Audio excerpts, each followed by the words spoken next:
Nós estamos aqui para mais um Heavy Responde. Responder algumas... Quase caiu aqui. Para responder algumas... Para aí, volta lá.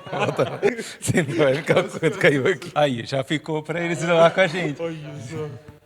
Tá dando só munição para esse cara. Só. Estamos mais uma vez aqui no Heavy Responde. Eu sou o pastor Newton, Heavy Newton. Sou o Heavy Leandro. De novo, vamos lá. Mais uma vez aqui no Heavy Responde, juntos para a gente... Aí, ó. Aí vocês... Olá, meus irmãos. Estamos mais uma vez aqui no Heavy Responde. E eu sou o Heavy Newton. Sou o Heavy Leandro. E você pode mandar sua pergunta no nosso Instagram do Projeto 316, @Projeto 316, quando aparecer lá os nossos questionários. Primeira pergunta. Como exortar o irmãozinho que vacilou? Ixi, irmãozinho que vacilou. Depende do vacilo, né? Mas como que a gente pode exortar um irmão nosso que pisou na bola ou cometeu algum pecado? Bom, a gente tem a orientação da palavra.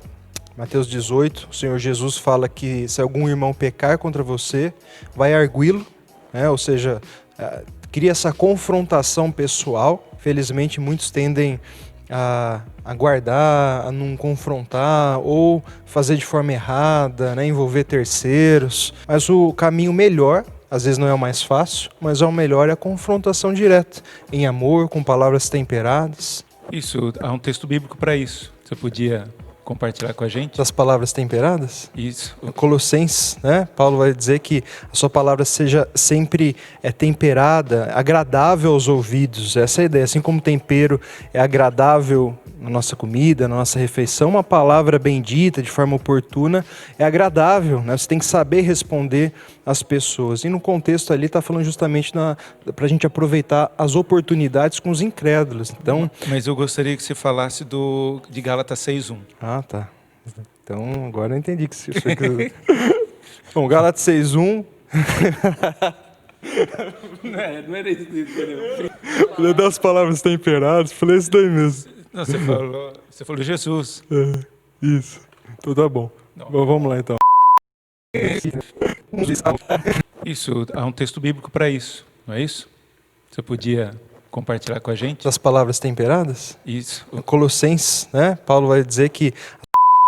Então, Gálatas 6:1, Paulo vai dizer o seguinte: se algum de vocês for surpreendido em alguma falta, vós que sois espirituais, corrigiu com espírito de brandura e guarde-te para que não sejas também tentado. Sim, eu gosto dessa parte que o apóstolo Paulo fala com espírito de brandura, não de acusação, mas sim de abraçar o irmão, de levantar o irmão, que é a palavra exortação, né? De colocar para cima e ajudar nessa luta, nesse problema. Interessante, né? Que também fala para você guardar de não ser tentado, né? A ideia de você repreender com humildade, sabendo que você está sujeito às mesmas falhas, os mesmos erros. Vamos lá, segunda pergunta que nós temos aqui. Como manter constância no relacionamento com Deus? Eu vejo assim, não tem como a gente manter uma constância no nosso relacionamento com Deus sem ter a prática, né, da meditação da palavra do Senhor de dia e de noite. Como diz lá Josué 1:9, fala para nós meditarmos na palavra do Senhor dia e noite. Fala também para nós desejarmos ardentemente, como crianças recém-nascidas. É 1 Pedro que trata sobre isso. Então eu vejo, não tem como nós crescermos espiritualmente sem nos dedicarmos à palavra e à constância da palavra para que se torne um hábito na nossa vida. Muito bom. E lembrar que a inconstância sempre está em nós, né? Nunca em Deus. Então, quando nós deixamos a desejar, é justamente nós. A Bíblia fala que Deus não muda. Jesus Cristo é sempre o mesmo ontem, hoje será para sempre. Está no livro de Hebreus. Então, a ideia é que o amor de Deus é sempre o mesmo por nós. Lembrar isso é importante. A convicção do quanto Deus nos ama. Quando nós caímos em pecado, quando nós nos vemos tropeçando em pecado, saber que Deus nos aceita de volta, saber que nós temos um advogado junto ao Pai. Então essa certeza do amor fiel do Senhor, desse amor ágape, né, que nós estamos seguros no seu amor, isso é muito importante no nosso relacionamento com Deus também. Terceira pergunta: Deus ama a todos de maneira igual? Por que Ele escolhe apenas alguns? Essa pergunta a gente tem que ver num contexto daquilo que é a doutrina da salvação. Algumas pessoas falam, usam o texto de João 3,16, que Deus amou o mundo de tal maneira que deu seu Filho unigênito, para quê? Para que todo aquele que nele crê não pereça. Deus ama a sua criação e quer a salvação da sua criação. No entanto, o próprio texto de João 3,16 diz, mas aquele que crê. Então fala, a salvação está condicionada a quem crê. E quem é que crê? Quem Deus escolheu. Então, o amor criacional de Deus é diferente desse amor de salvação, onde ele aplica a salvação sobre a nossa vida. E vejo mais ainda, o texto acho que mais maravilhoso para nós nos confortar, às vezes nem tanto entender essa grandeza do amor de Deus, que é incompreensível esse amor de Deus, é Hebreus 9, que fala que Deus amou Jacó e se aborreceu de Esaú. Então, um texto bem claro falando por que Deus escolheu um e rejeitou o outro. E não foi por causa das obras, mas simplesmente pelo fato de Deus querer amar um e rejeitar outro. Exatamente, acho que isso é muito importante. Deus ama mais um do que o outro? Sim. E a razão pela qual ele faz isso não está em nós, é uma decisão dele. Ele endurece quem ele quer, ele tem misericórdia de quem ele quer. Então, ele ama todos, existe um amor, nós falamos disso, mas existe um amor específico, um amor salvífico, que ele, pela decisão dele, independentemente de obras por nós praticadas, ele exerce sobre alguns e não sobre outros. Isso é um mistério para nós. E também, Efésios 1:4 vai dizer que Deus nos predestinou em amor. Deus nos escolhe, Deus nos salva baseado no amor dele. Por isso a gente tem que compreender essas duas coisas. Deus ama a sua criatura e por isso preserva, mas o amor salvífico é específico para aqueles que ele predestinou em amor antes da fundação do mundo. Falei certo? Tá bom. Vai, né? Vai que falei heresia aí. Se você falar heresia, eu falo também. O que vocês acham sobre os dons espirituais e sobre o movimento pentecostal? Bom, talvez a gente divirja em algumas coisas, né? A princípio, o pessoal rotula as posições em duas categorias: os cessacionistas e os continuistas. E existe muita confusão nisso daí. Aqueles que se dizem ser cessacionistas, muitas vezes as pessoas pensam que eles não acreditam em milagres de Deus, que pensam que Deus não pode agir. Não. Quem é cessacionista, mesmo que acredita que alguém não tenha o dom de curar, por exemplo, crê que Deus pode curar através da oração de uma pessoa. O que o cessacionista diz é que alguém não tem o dom de curar, ele não pode curar quando ele quiser. Tá? É essa a ideia, a concepção de dom, como os apóstolos faziam, né? No livro de Atos. Independente da fé da pessoa até. Exatamente. Porque hoje em dia, né, que a gente fala, os dons são contemporâneos. Tudo bem. Por quê? Porque tem um dom, tem gente que fala em línguas. Tá bom, mas você conhece alguma pessoa que tem o dom de milagres? O que é o dom de milagres? O dom de milagre é transformar água em vinho. O dom de milagre é andar sobre as águas. Você conhece alguma pessoa hoje que tem o dom de milagres? Agora, isso pode acontecer? Pode. Deus pode fazer isso? Com certeza. Ele é o Senhor, né, de todas as coisas e tem poder para fazer hoje também. Mas quando a pessoa advoga esse termo de que eu tenho o dom de milagres, então eu quero ver esse dom ser manifesto.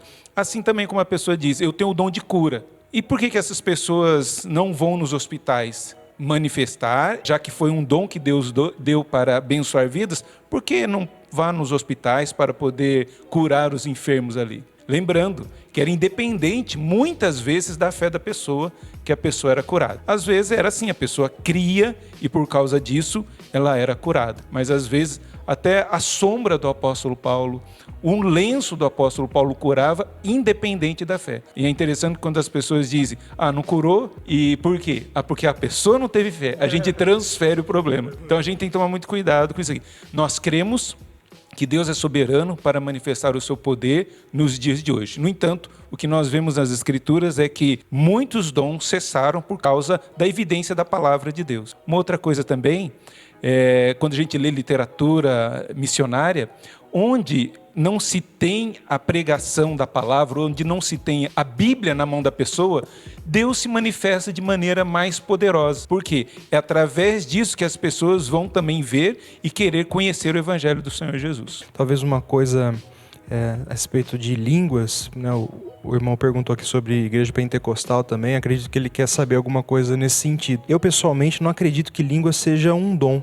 mas uma manifestação do Espírito. Eu entendo essa diferenciação porque acredito, como eu disse, que dom a gente tem um controle dele. O Espírito Santo nos dá, nos capacita, é algo que Deus espera de todos, como por exemplo, serviço, misericórdia, exortação. Todos devem viver essas coisas, mas quem tem o dom dessas coisas, realiza essas coisas de uma forma muito mais intensa, presente e vívida. E isso é dado pelo Espírito. Então a pessoa tem controle disso e tem um controle mais intenso, né? Uma utilização mais precisa, mais intensa. E a manifestação do Espírito é uma coisa que não tem controle. O Espírito te dá e pode te dar em algum momento. Como, por exemplo, você ser usado pelo Espírito para orar e alguém ser curado. A própria questão de línguas eu enquadro nessa questão, uma palavra de sabedoria, discernimento de espíritos. Então eu acho interessante ponderar isso, né? Uma coisa que eu acredito. E o que permanece hoje, o que a gente vê de muito evidente, são os dons ligados à palavra. O mestre,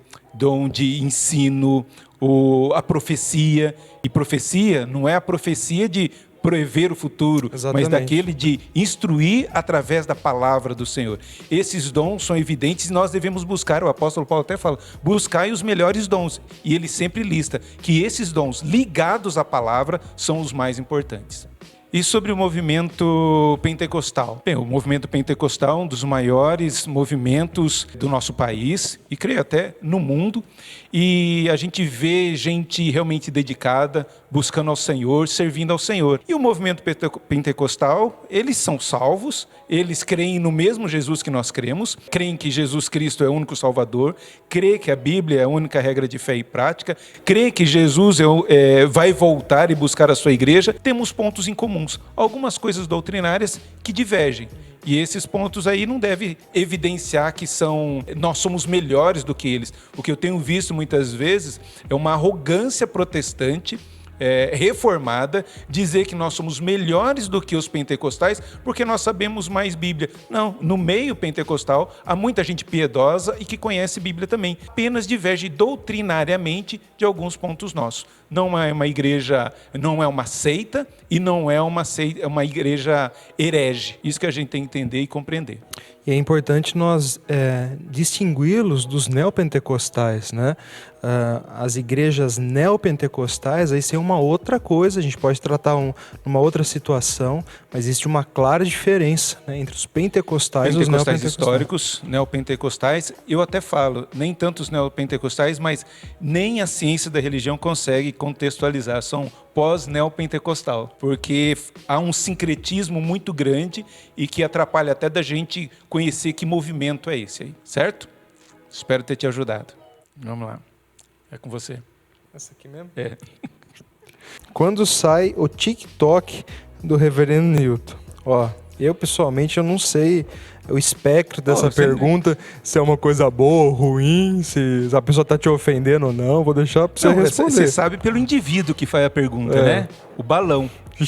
O balão, sabe quando que vai ter o TikTok do Heavy Newton? O dia que você lê a Bíblia inteira, tá bom? Aí vai ter o TikTok do pastor Newton. O TikTok na tua cabeça, moleque. Desculpa, corta na cabeça aí. Lançado o desafio, o dia que o balão lê toda a Bíblia, eu vou ter o TikTok. Isso aqui é fácil, hein, Lê? Essa pergunta aqui é fácil, ó. Qual é o heavy mais santo? Não tem nenhum aqui. Todo pecador, carentes da glória, da graça do Senhor Jesus. A gente fica constrangido de ficar desse homem tão santo aqui, viu? Misericórdia. Eu sou o maior dos pecadores, tá? Entre os pastores, eu sou o maior dos pecadores. Aquele momento ali, você pecou aquele momento ali. Conheci a teologia reformada e sou pentecostal. Devo migrar para uma igreja reformada? Não, você não tem que migrar para uma igreja reformada. Você tem que... se a sua igreja não tem heresia, se a sua igreja prega que Jesus Cristo é o único Salvador, se a sua igreja crê que a Bíblia é a única regra de fé e prática, se a sua igreja crê que a salvação é exclusivamente pela fé em Cristo Jesus, e se Cristo vai voltar para buscar a sua igreja, você deve permanecer na sua igreja. Agora, a sua igreja que você está pregando coisas que vão contra as Escrituras Sagradas, aí sim, como o texto mesmo que nós conversamos aqui, de que você oriente o pastor sobre aquilo que está errado. Agora, um exemplo até. Lutero nunca pediu para sair da igreja. Agora, ele foi expulso da igreja. E ele continua onde? Na sua mesma igreja. né? O Wittenberg lá, ele continua na mesma igreja, pregando o evangelho do Senhor Jesus. Mas ele saiu porque foi expulso. Se a sua permanência ali ficar difícil, pelas pessoas não entenderem biblicamente o que você está colocando, aí sim você pode sair de uma igreja porque está sendo insuportável a comunhão e buscar aquilo que você tem conhecimento. Vejo mais ou menos isso daí. É importante salientar porque hoje a gente vive numa época de intenso trânsito religioso. Então, às vezes a pessoa ela vê algum probleminha na igreja, já quer mudar da igreja, pensando em achar uma igreja perfeita, né? Não existe igreja perfeita. Então, sempre procure, antes de pensar na ideia de sair da igreja, como você está inserido no problema e como você pode contribuir para melhorar a sua igreja. Então, fica aí o conselho, né, para que você seja uma bênção na sua igreja antes de pensar em sair em primeiro lugar. Muitos filósofos dizem que nascemos bons e somos corrompidos pela sociedade. Quais são as bases bíblicas e teológicas para refutar esse pensamento? Bem, quem trabalhou essa questão foi o Rousseau. Ele diz que o homem nasce bom, a natureza é boa e ela se corrompe através das conquistas, da propriedade privada e tudo mais. Esse é o conceito que está em voga e sempre esteve permeando a gente, porque a gente tem essa ideia, né, de que fulano é daquele jeito porque ele vive em tal lugar. Mas se a gente for ver, não é um meio que corrompe a pessoa já é corrompida por natureza. As pessoas às vezes dizem, né, o poder corrompe a pessoa. Não, o poder evidencia a corrupção da pessoa. Um outro exemplo também, não é porque a menina é filha de prostituta que vai se tornar prostituta, não é porque viveu no meio do tráfico que vai se tornar um traficante, não é porque viveu no meio da corrupção que vai ser corrupto, um político corrupto, mas é a nossa natureza que é corrupta e não o meio que é corrupto. Um exemplo até que você pode me ajudar, Lê, é as suas filhas, né? Você nunca ensinou elas a mentirem, nunca ensinou elas a desobedecerem, mas elas desobedecem. Se acontece alguma coisinha, ela já acusa o outro. E ninguém ensinou isso. Por quê? Porque vem da nossa natureza corrompida. Provérbios 22 fala que a estultice está ligada ao coração da criança. O salmista Davi, no Salmo 51:5, fala que eu nasci na iniquidade, em pecado me concebeu minha mãe. Ora, se a pessoa nascesse boa, inclinada para aquilo que é bom, agradável, como poderia haver uma sociedade corruptora? Se todos nascessem bons, não haveria uma sociedade capaz de corromper. Mas a sociedade é capaz de corromper porque ela é formada por indivíduos corruptores. Então essa lógica que é dita aqui por alguns, ela não tem fundamento, ela é ilógica na verdade. E a gente vê personagens bíblicos que no meio de um sistema que favorecesse eles viver uma vida iníqua e até corrupta, a gente vê eles permanecerem ali fiéis aos princípios das Sagradas Escrituras. Eu posso colocar aqui para vocês José do Egito, né, ele sendo acuado para o adultério, para fazer aquilo que não agradasse a Deus, e ele decidiu, por causa do Espírito Santo, a fazer a vontade de Deus. Assim também Daniel, numa sociedade ali babilônica, e ele decide firmemente não se contaminar com as iguarias do rei. Então nós vemos que homens, no meio de uma sociedade corrupta ou iníqua, permanecer fiel àquilo que são os princípios da palavra de Deus. Isso só é possível através da ação do Espírito Santo na nossa vida. Quando sua mãe pede para fazer uma coisa e você fica bravo, irritado, mas faz, é desobediência? Sim. Eu acho legal falar que a obediência que Deus espera de nós, ela é inteira, imediata e interior. É assim que nós ensinamos os nossos filhos. Tem que obedecer tudo o que foi pedido, na hora que foi pedido e como é colocado na pergunta aqui. Interiormente, isso é espontaneamente, de coração, com alegria. Esse é o modelo, esse é o padrão de Deus para nós. Agora, mas também há um outro caso, até uma parábola, que não está falando sobre esse fato específico, mas é um princípio. No Evangelho de Mateus diz, o pai fala, filho, vai fazer tal serviço. Ele fala, eu vou, né? E ele não faz. O que está fazendo? Ele desobedeceu o pai. Apesar de ele falar, sim, mas não fez. O outro fala, não vou. Não está falando de estar irritado, de estar bravo, mas ele fala, eu não vou. Mas ele pensando bem depois, faz. E o Senhor fala, qual dos dois, né, fez o que era certo? Mesmo eu dizendo não, mas me arrependendo, eu fui lá e fiz. E às vezes também, Lê, a gente tem que compreender. Eu colocar a minha opinião não quer dizer também desobedecer o meu pai. Posso colocar a minha opinião? Olha, pai, eu acho assim. Mas se o pai, sem infligir a palavra de Deus, fala, não, mas eu quero que você faça dessa maneira. Eu tenho que obedecer o meu pai, os meus pais, porque esse é mandamento do Senhor. Eu só não vou obedecer os meus pais quando a instrução que ele me dá vá contra os princípios das Sagradas Escrituras. Bom, ficamos por aqui com mais um Heavy Responde. Se você gostou, curte, compartilhe com alguém, ative o sininho para mais vídeos como esse. Deus abençoe, um abraço para você. Um abraço e esperamos mais perguntas no próximo Heavy Responde, hein? Tamo junto, fui.